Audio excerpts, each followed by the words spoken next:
to put it lightly. So obviously Bottas and Zhou both out at Sauber. Bortoleto was released by McLaren because he was a McLaren junior driver and he's been confirmed in that second seat. I mean, you watched a fair amount of F2, Louis, and without putting you on the spot, and you've been following Bortoleto and others, sort of through their junior careers, like Porsche, Antonelli, all the rest of it. Do you think this is a good move for Sauber? I mean, he has had some, he's had some very strong backing from McLaren. He has been very much admired by Mattia Binotto, and that's the reason why he's ended up in this Sauber seat. And I don't think they're wrong, personally. I think Bortoleto is a great driver. Yeah, I was slightly surprised that Porsche's name literally never got mentioned for this seat. I mean, this is a guy who a lot of people talked about for many years. He won the Formula 2 championship, and people were going,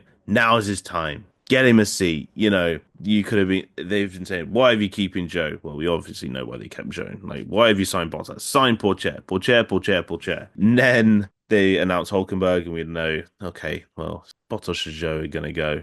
And then we kept building up, and it's just name never really got mentioned, and it was slightly surprising. And I think that's probably now given the kiss of death to any chance of Théo Pourchaire making it into Formula One, I'm afraid.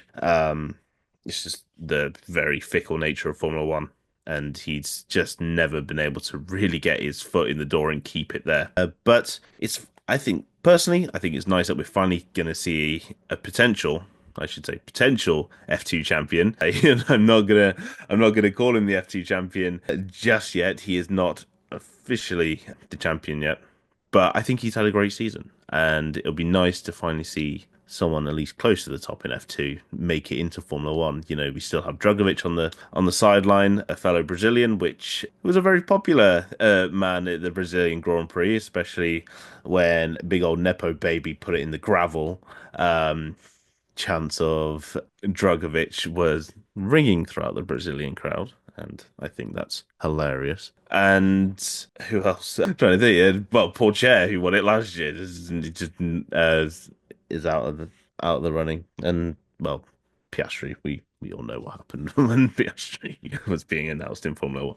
But I do think it's a good choice. This is a team that's rebuilding. It's going to be something completely new come 2026. And I think it's good to have that mix of Nico Hulkenberg, someone who's been around in Formula One for a long time, German driver, brings wealth of experience, and to be honest, has still been very solid.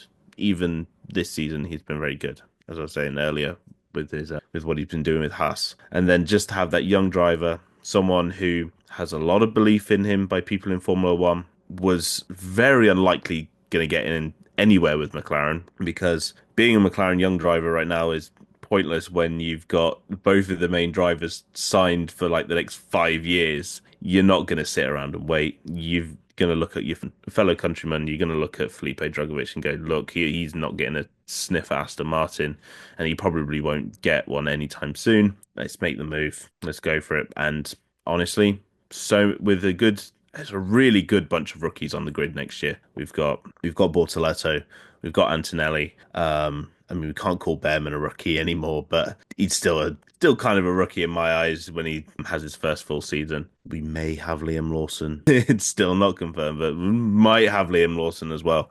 It's going to be a really good bunch of rookies coming in next year, and it's looking positive for the future of Formula One.